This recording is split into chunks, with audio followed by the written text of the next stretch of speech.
Welcome to the How to Be Awesome at Your Job podcast, the show where brilliant professionals share how to sharpen the universal skills required to flourish at work. Enjoy more career fun, wins, meaning, and money with your host, Pete Makaitis.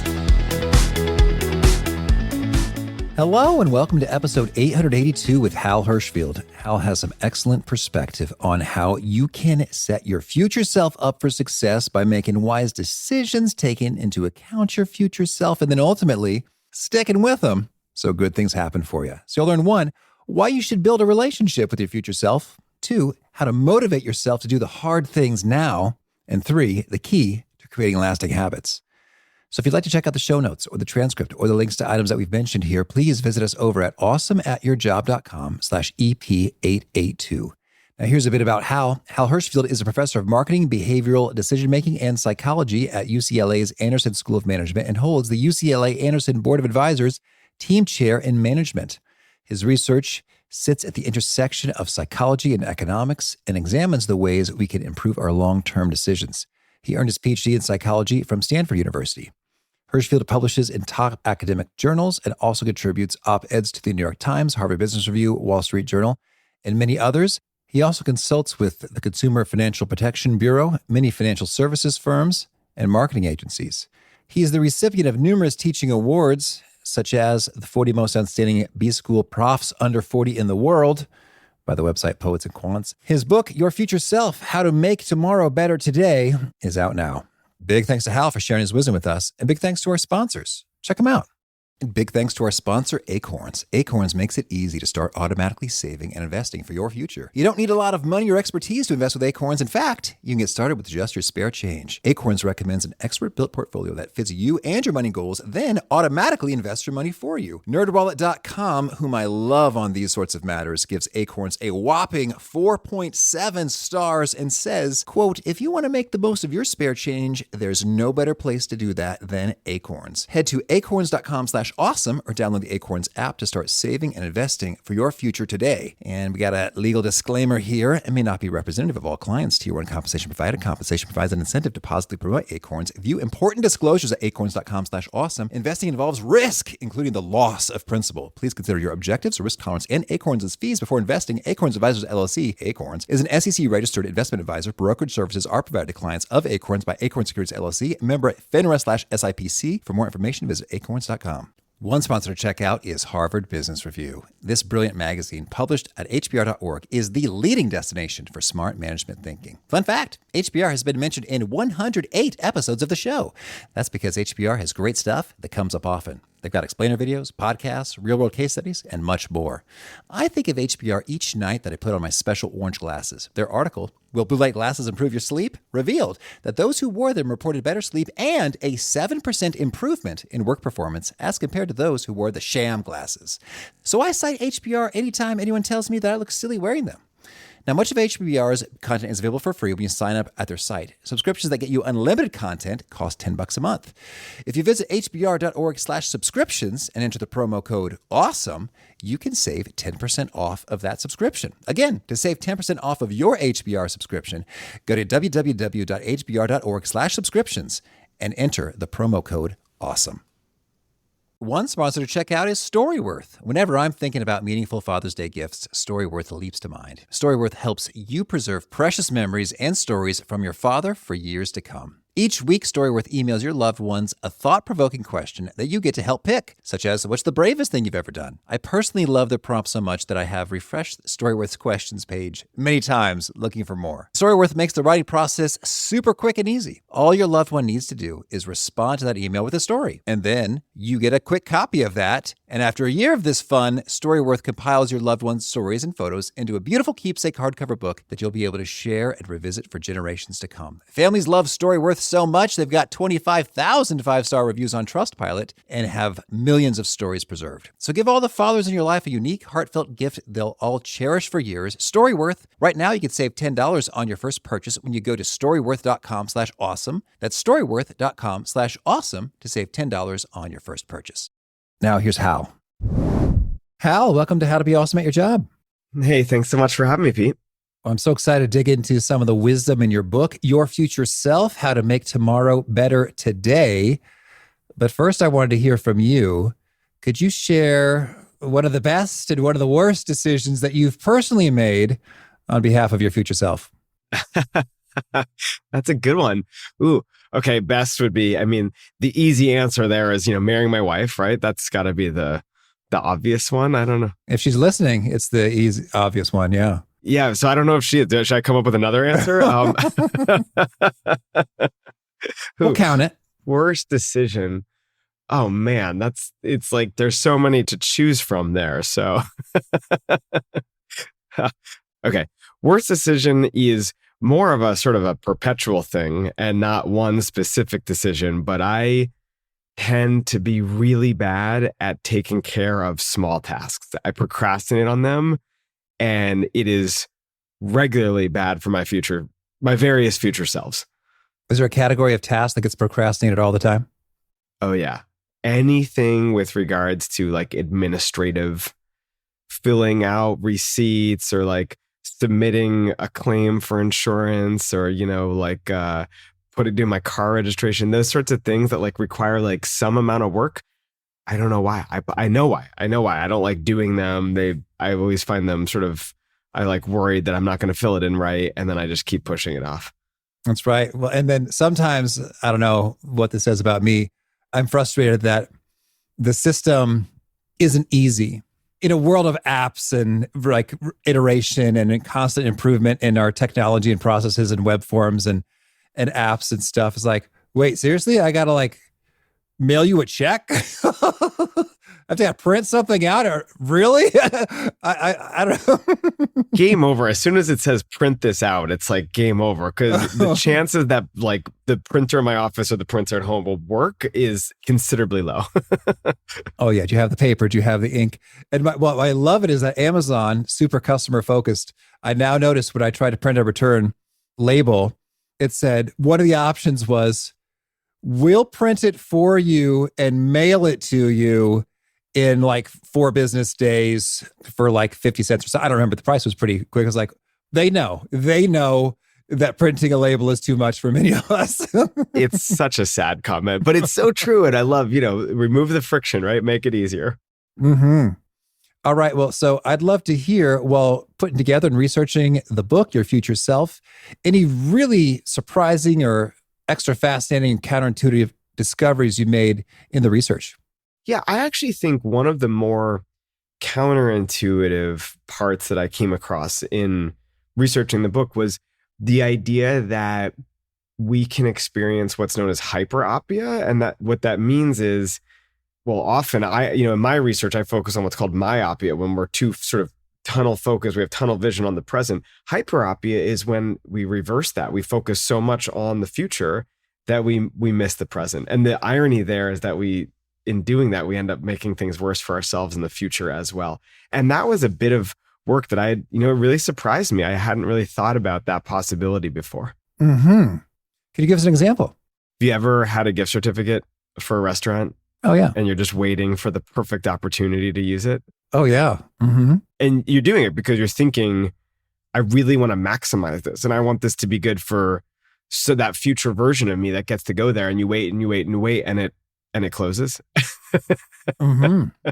That is hyperopic. But, there's obviously more serious versions of that. There are versions of that, in fact, with our professional lives, where we tell ourselves that we're taking care of tasks, we're doing things because that's good for the future. And we somehow end up prioritizing the urgent over the important. It's like a version of this because we're telling ourselves that we're doing something good for the long run. But in reality, we may be sort of shortchanging ourselves and actually making things less good for ourselves in the long term, because we're not focused on the big important things that will actually move the ball down the field for ourselves. And that's true both professionally and personally. Okay. Well, it sounds like maybe we've already touched on it, but zooming out a bit, how would you put forward the main big idea or core thesis of the book, Your Future Self? Yeah, sure. So, I think the core thesis of the book is that there are different versions of ourselves that exist over time. And in some ways, we think about our future selves as if they are other people. And that's okay so long as we focused on the relationship that we have with that other person. And so the book is really aimed at understanding the relationships that we have with our future selves and then figuring out how to improve them so that we can do things that benefit us both in the future and now. Okay. So we talk about relationships. Are there some categories or archetypes? I mean, does anybody hate their future self? Like it's my relationship to my future self is my nemesis. Or like, what's the palette or menu of choices for how that relationship can be? That's a fantastic question. Empirically, I've never asked people, do you hate them? That said, that'd be sad. Would be really sad if somebody said that. In my research and the research that others have done, we sort of treat the relationship with a future self the same way that you would treat our relationships with spouses, partners, close friends, which is to say that there's varying degrees of distance. I can have a friend who I know, maybe they're in my group of friends that I see, but I'm not really that close to them. They exist, but I don't really connect to them. All the way down to I can have that best friend, the person who I want to spend all my time with, or my spouse or my kids or my aging parents. I would say that the spectrum of relationships goes from, a stranger who you sort of, you see them, they exist, but you don't really connect to them and don't really know them, all the way to a person with whom you feel a great degree of emotional connection. Okay.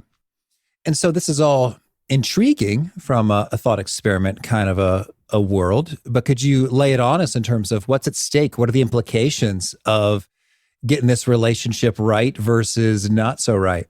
Sure.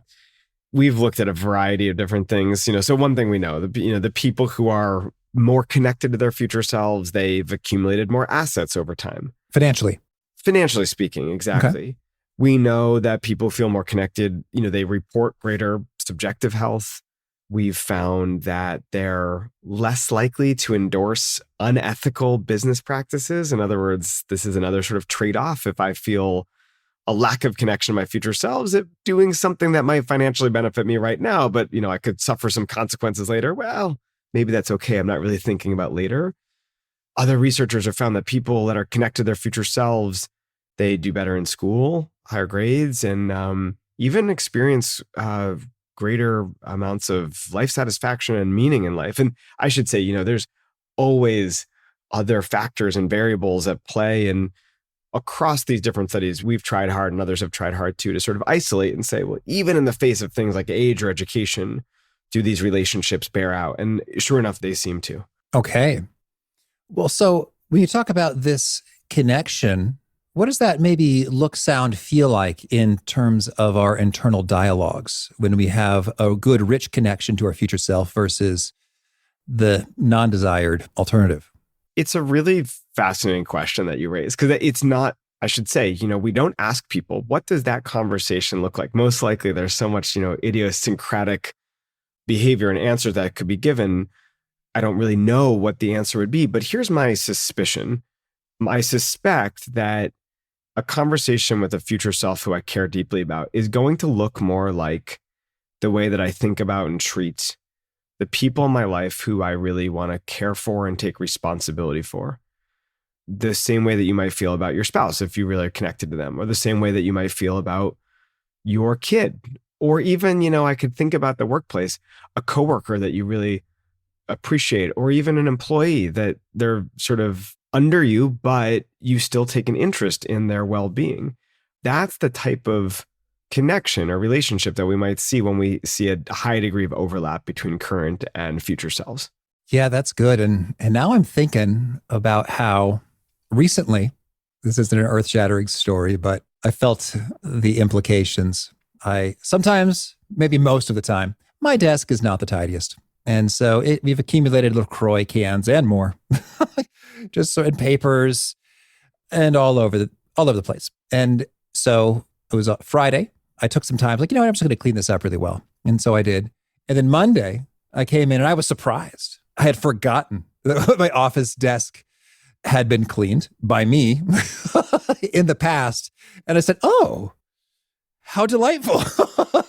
It's like I was surprised. And the word relationship really does ring true here. I was like, well, thank you, past Pete. I really appreciate you cleaning up that desk, because It's just actually a joy to come into the office and behold this clean desk. I'm in a good mood, and I appreciate me for having made that happen. It's like a little gift from past you. Yeah. Yeah. Yeah. I love that. It was cool.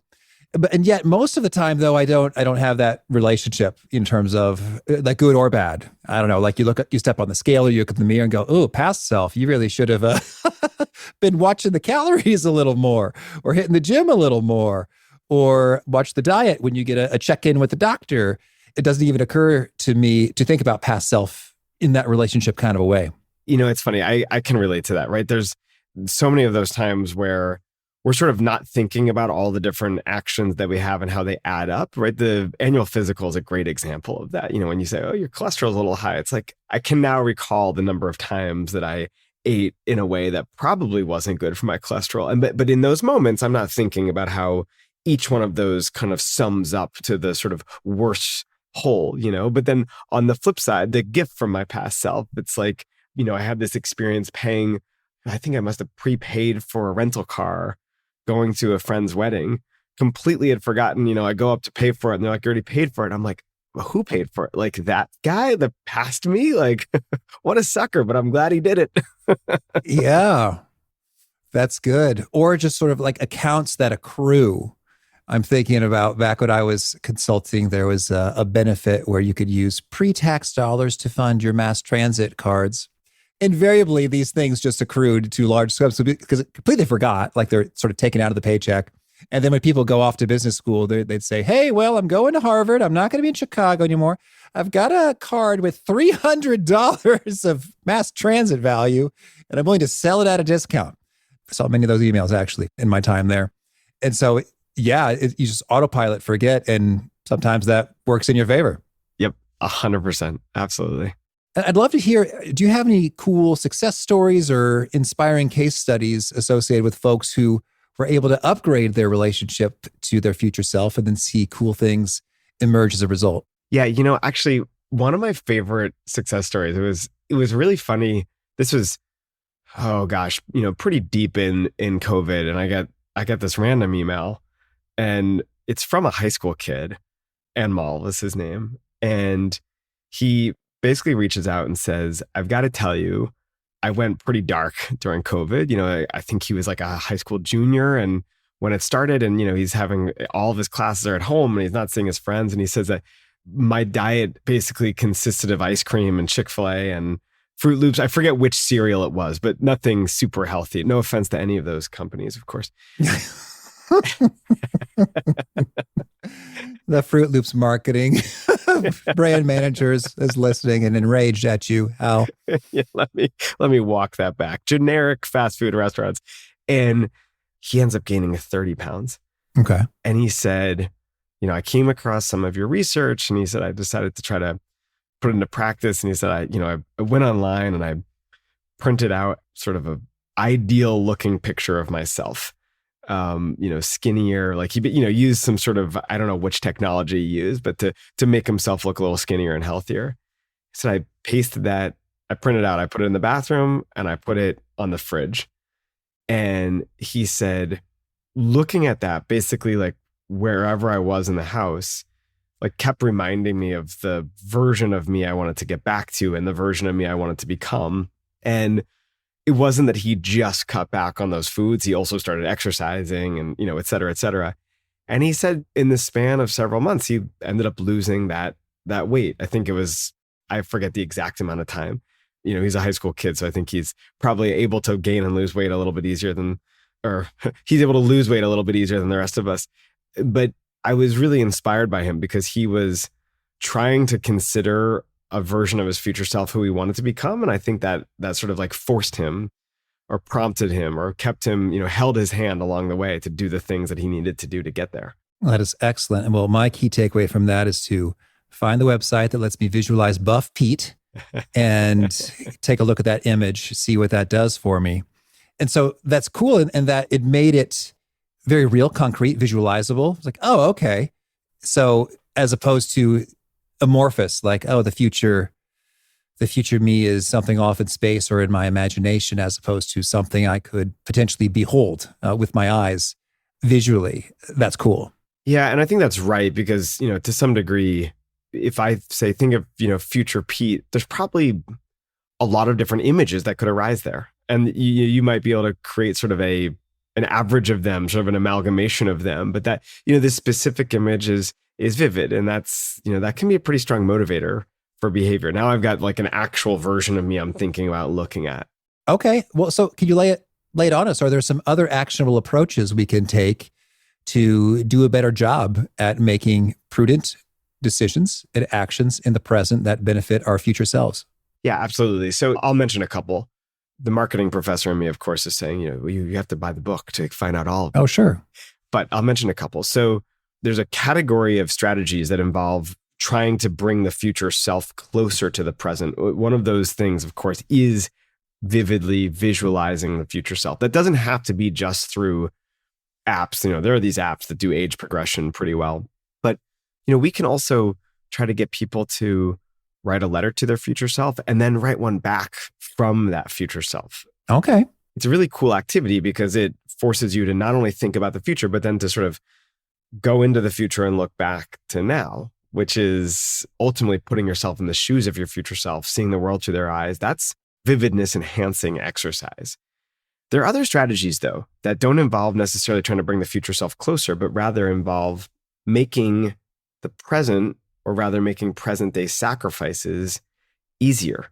So what I mean by that is that, anytime we talk about these sort of optimal behaviors, is sometimes it's hard to do them because it feels like all that you're doing is sacrificing. It's like you right now that's got to experience the pain for future you's gain. Yeah. Which is like, it's not a great situation to be in. If you think about the relationship analogy that we talked about before, it's like now you're always the one sacrificing. Future you is always the one benefiting. Yeah. That's not great. So we've explored different ways that we can make present day sacrifices feel easier. One of my favorites is, it's something that we call temporal reframing. I think there's probably other terms for this, but the general idea is that I chunk something down into smaller and smaller parts. I'll give you an example of this. My collaborators and I, we worked with a fintech company. This is an app designed to get people to save. And we asked people if they wanted to sign up for an automatic savings account. And some people got the message that they could sign up for a $150 a month account. And other people got a message saying they could sign up for a $5 a day account. It's the same amount of money, of course. $5 a day is $150 a month. 4 times as many people signed up when it was framed as $5 a day. I think it's just an easier sacrifice to make. Other researchers have found that same sort of temporal reframing can get people to volunteer more, to do more volunteer hours rather than 200 hours total. How about, 4 hours a week or whatever it is? We can sort of break it down in different parts. Okay. Yeah. Now, one of the other strategies that falls under this sort of bucket of making the present easier is, I don't know what the right term is. I like to call it sort of like attack the side, not the core. Janet Schwartz, she's a friend of mine. She's a behavioral scientist. And she had this, I think it's such a clever idea. She was going to Coney Island one summer with her friends. And it was right after New York started doing the calorie labeling on menus. Okay. And she goes there and she goes to get the hot dog and a side of fries. Like, what else are you going to do when you go to Coney Island, of course? And she sees that the fries are about 1,100 calories, which is, I think sure, quite high. And it doesn't even fill you up. Right. That's right. And no one goes there you don't go there for the fries. You go there for the hot dog. So she and her friends say, well, that's a lot. How about we split the fries and we'll each get a hot dog? And she starts thinking, wait, there's something to this, right? If you have a goal of, I don't know, in this case, cutting down on your calories, you could do it in the painful way of cutting back on the thing that you love. Or you could achieve the exact same thing by cutting back on something that's much more peripheral, right? It would be ridiculous if she got the fries and a third of a hot dog. And so she actually worked with a restaurant where they put something like this into place where the cashiers offered restaurant patrons the option to get a half of a scoop of fried rice. They can get their full order of orange chicken or whatever it is that they're getting, but do you want to take a half of the side? You pay the same amount, which is crazy. And about a third of people say, yeah, I'll do that, which is so interesting because it suggests that that's a strategy that people, I think, might warm to, right? So again, that's all about making the present day sacrifices easier. And then there's a third sort of category of practical strategies, Pete, that I call staying on course. This is where you essentially say, okay, you know what? There's this version of me right now. There's a version in the future who's going to want to look back and say, hey, I did the thing. I ate healthy. I was productive at work. I saved money. And then there's the guy in the middle who is going to screw it up. The guy who, I say I'm going to get up tomorrow and go for a run. And that guy tomorrow morning who's going to say like, I can't do it. I got to sleep in. And so this third category of strategies basically says, recognizing that there's all those tensions there, let's figure out what we call commitment devices, strategies where we can put sort of guardrails on our behavior so that we don't screw things up, right? So there's one website called stick.com. That's with 2 Ks. Oh, yeah. Yeah. Do you know this one? I've been there, but I don't think listeners do. So lay it on us. Yeah. And it's basically this website where I can put in my goal. Let's say I want to work out 3 days a week, 30 minutes at a time.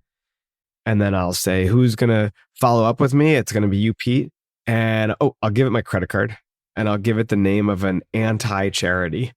So, well, we don't have to get political, but an organization I don't want to donate to. How does that sound? But just for example, we might say guns.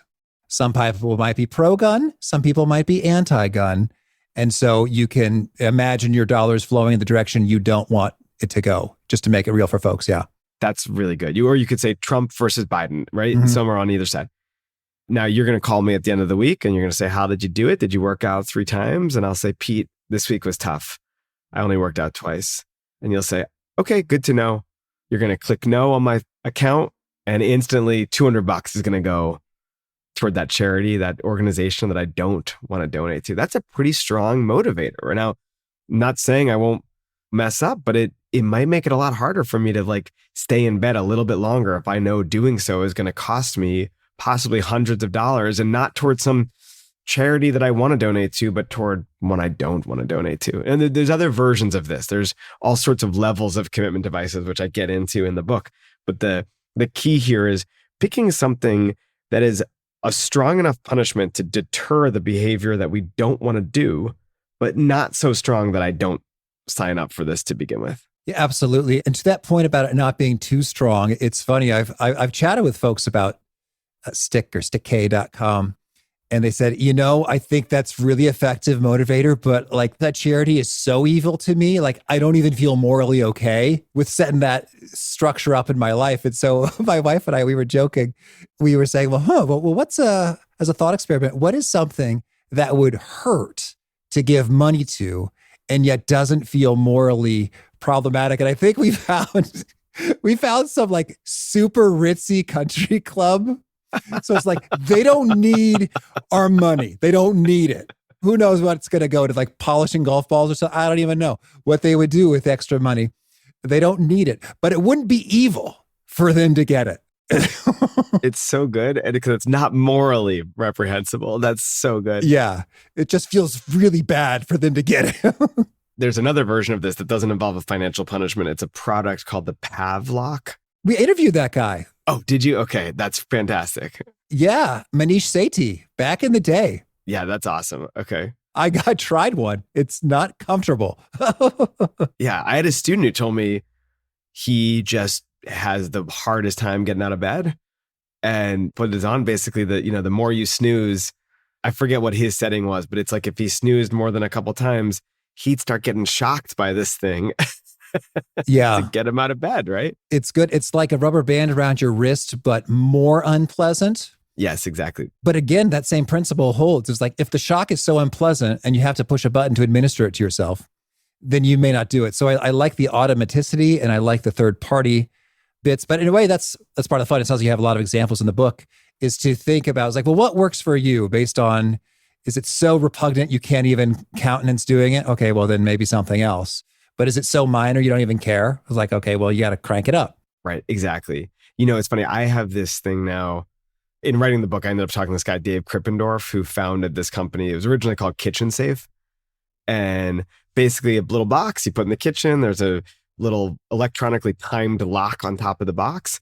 He designed it for people to put away their, snack food, right? And you can time it from anywhere from a minute to 10 days. So my kids' Halloween candy, whatever it is, I pop it in there. I'll set it for 12 hours so I don't touch it tonight. Well, he found that so many people were using it for so many things other than snacks that he renamed it the K-Safe, from Kitchen Safe to K-Safe. He sent me one, and Pete, I use it for my phone. I have to admit, it's not like we have dinner with our kids every night, but then a couple nights a week where like the schedules work out, it's such a bad distraction, when I have it at the table and I just need it to change the music, or I just need it to whatever, it's just there. And then before I know it, I am checking Twitter or my email or something that is like totally meaningless, right? I think this is probably relatable, I assume. Tell me this isn't just me. And so I throw my phone in there and I'll set the timer for 2 hours. Let's say we have dinner at 5:30, put it in there for 7:30 or whatever. I know that sounds like a very early dinner, but our kids are little. And it's amazing because it completely removes the temptation. It's not even like when I get up, I'm like, oh, I see my phone, I should check it. It's like just not there. So I don't even worry about it. Yeah, that's cool. That's really cool. And maybe it's a video game controller or any number of things, snacks, phones. Video game controller is a great example. I love that. That's cool. So the commitment device, so it takes a bit of you out of it. And that's really handy. I wanted to get your take. I love it when you drop these numbers in terms of with the temporal reframing, with the $5 a day versus $150 a month. We have a 4x lift in take. And then a third of the people opted to go for half of the fried rice. To the fried rice point, I just have to mention, once when I was looking at my calories pretty closely, it was at a Cheddar's. And so I made my order, and then just randomly, they brought out like this honey biscuit thing. And I said, oh, what's this? And it's like, oh yeah, it's a honey biscuit. It has this and this and this. And it's on the house just as a thank you for being here. It's like, oh, wow. On the house means that the calories don't count, right? So I said, oh, wow, that's great. It's like, thank you. Could you take it away? And he was like puzzled. I was like, yeah, I'm just concerned I might eat it. And so he did. That was cool. And then BJ Fogg, who talks about tiny habits, was on the show. And was it chips or no, it was bread. He's like, he would just fill up on bread if it was at the table. Mm-hmm. And so he just rehearsed his line with a smile. Oh, no bread for me, thanks. Yeah. So it was like, don't put this on the table. I will eat it. Yeah. It's so good. The bread one's such a good. So one of the things I talk about in the book is about 5 years ago, I got diagnosed with celiac. Oh boy. And it's been so interesting because I was also one of those people, especially in social situations where like my social anxiety was like dialed up just a little bit. I would find myself just like eating all of the things that were out that I wasn't even hungry for, but just eating. And that's often these, the sliders, the bread, the whatever. So all of that stuff is now off the table for me. And it's really interesting because it's like almost like there's this like giant, K-Safe walking around with me when it comes to carbs like that. And so when I'm at a restaurant, I'm not even tempted by the basket of bread because it's like, I know I just can't eat it. But, it's like psychologically, like what are the shifts that we can make to make that happen? And I love the BJ Fogg example of like, none for me, please. It just makes it automatic. It's a habit. That's great. That's good. That's good. Well, so we've talked about a number of commitment devices. And yes, I wanted to ask, when you drop these numbers, 4x on the temporal reframing, a third of people opting for half of the fried rice amount, any other sort of eye-popping numbers in terms of, this little intervention makes a world of difference? Yeah. Well, it's funny. I get cautious with like eye-popping numbers in social science because you always say, was it really, is that real? So, I'll say, look, the temporal reframing, the 4x difference, I thought that was 30% versus 7%. That's pretty big. Yeah. We have another study that's coming out or should be out any day now, where we worked with a bank in Mexico, 50,000 customers. Half of them get access to these aged images of their future, of themselves, and half don't. And they're all getting these messages that they should save. And the folks who do, they're 16% more likely to make a contribution to their account. So you say, was that eye-popping? I don't know if that's eye-popping per se.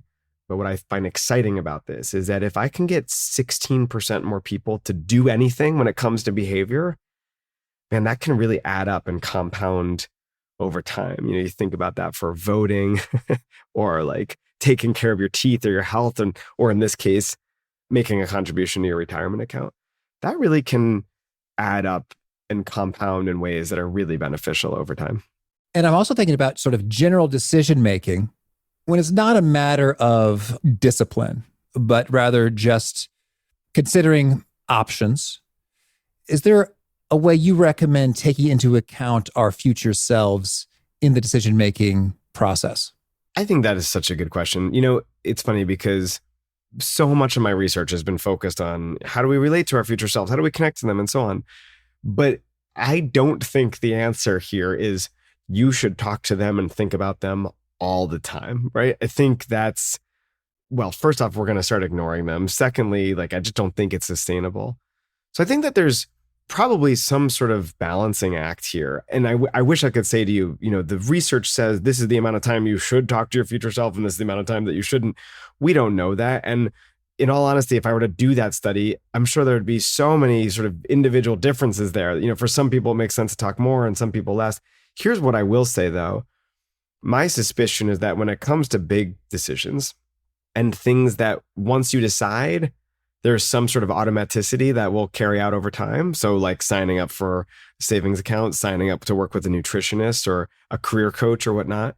For those sorts of decisions, I think it may make a lot of sense to really try to step into the shoes of your future self and think about how this action will impact that person. For the everyday ones, things like my credit card, my eating habits, whether I get up and exercise or not. For those types of decisions, that's where I think the world of habit formation becomes much more relevant.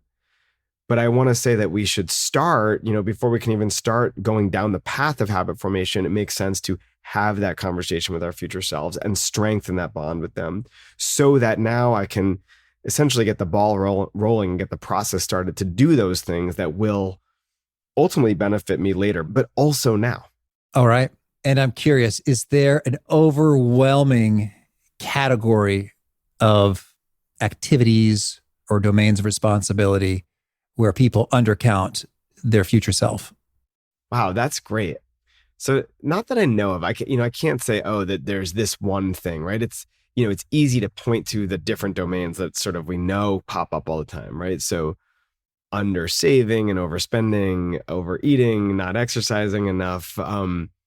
Those are the ones that sort of come up. And in fact, if you look at the goals that people put forth on stick.com, a lot of them have to do with exercising and eating behaviors. I think there's another one that maybe doesn't come up as explicitly, but it's still relevant, is time expenditures, right? So how do I divvy up my time for the things that feel good right now in the moment versus the things that will last and give me benefits and well-being and positivity and joy over time?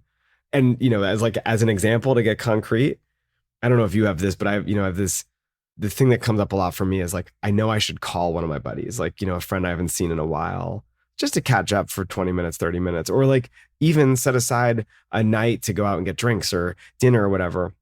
But in the moment, it almost feels better to just not do it. I can go do the thing I was doing, be on Instagram, watch an episode of Succession or whatever it is that I'm watching.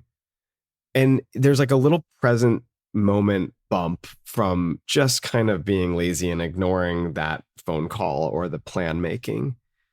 But the reality is over and over and over again, those decisions will be bad for my relationships. Those expenditures of time will take away from the time that I get to spend with people that I might genuinely care about. And here's the real irony.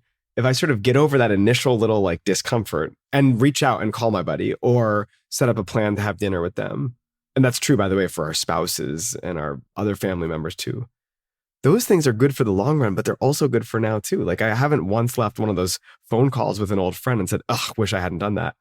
Yeah. It's normally a good use of time. That's good. Thank you. All right. Well, tell me anything else you want to make sure to mention before we hear about some of your favorite things. Oh, no, I think you asked so many good questions. This is great. All right. Well, now could you share a favorite quote, something you find inspiring? I'm not sure if it's actually a famous quote or not, but it's something that one of my mentors told me, but you can't get what you don't ask for. All right. And I love that in the sort of, negotiation context. And a favorite study or experiment or bit of research? Favorite experiment or bit of research is probably work on what's known as the end of history illusion. I talk about it in the book, but it's the basic idea that I can recognize that I've changed from the past to the present, but I somehow think that my rate of change or my rate of progress will slow from now into the future, that I've somehow arrived at who I am. This is work by Jordi Quadbach and Dan Gilbert and Tim Wilson. And I think it sheds some really interesting light on how we sometimes do a disservice to our future selves by not recognizing the ways in which we will change moving forward. All right. And a favorite book? I love the book A Visit from the Goon Squad by Jennifer Egan.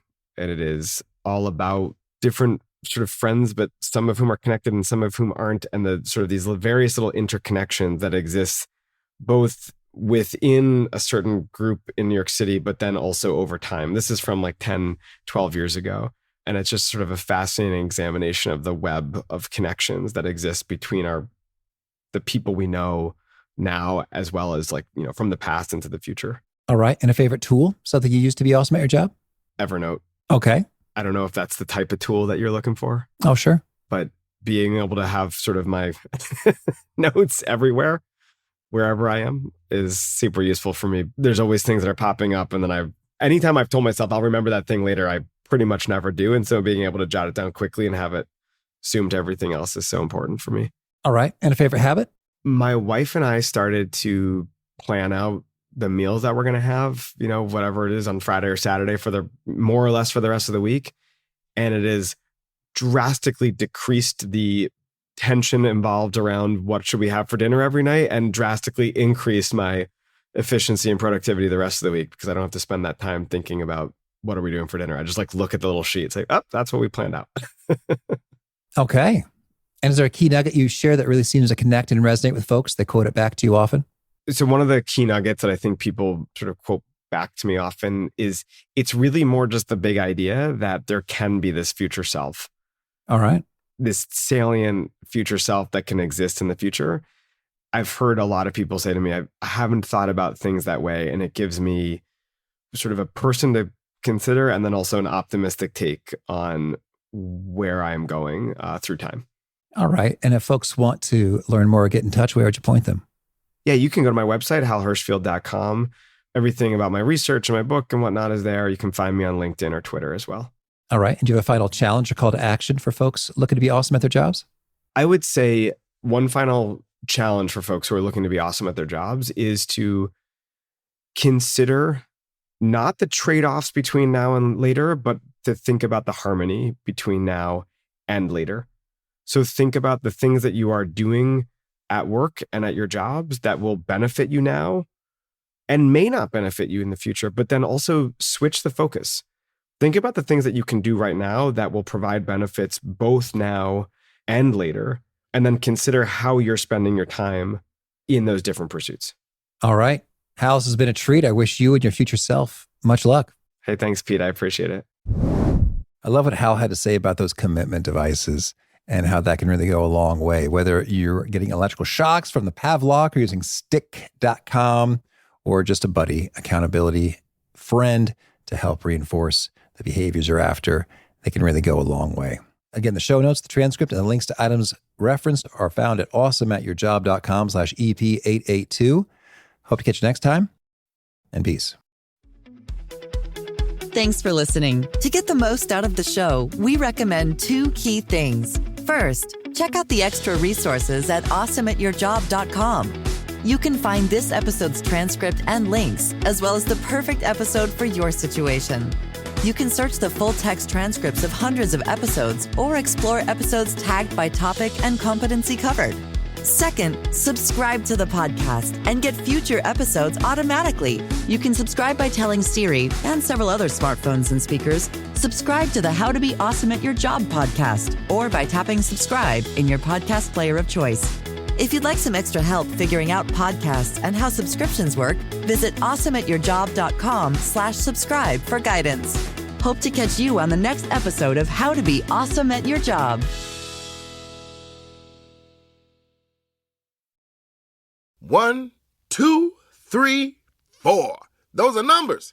But you already knew that. If you want to know what number you're going to pay each month for your car, use Kelley Blue Book My Wallet on AutoTrader. They're really good at numbers. AutoTrader.